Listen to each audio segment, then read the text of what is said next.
Eh mga brother, pataan din na punta mga brother. Sunod tagtanil ani karon. So ayun mga brad no, traffic. So diri ari ta karon sa I-664. Saka po to siya ng Hampton. Yeah, Hampton. Then mutabok-tag Chesapeake. So diri ata sa Virginia. Right. So paduol na sa tunnel guys no. Doon na 300 meters.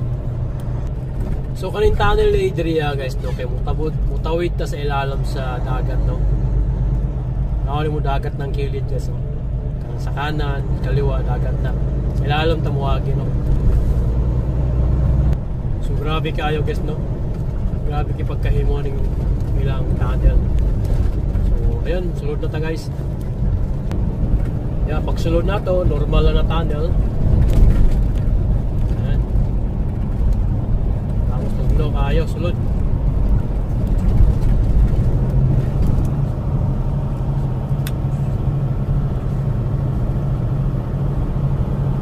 So pag lakad din sa sulod guys, imong iyon ang suga no, para makita nato ato ang kubangan.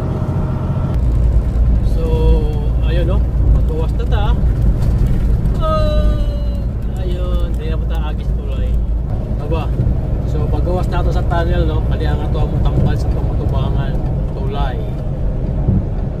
Ang kilid ay dagat. Alright, salamat sa pagtanaw.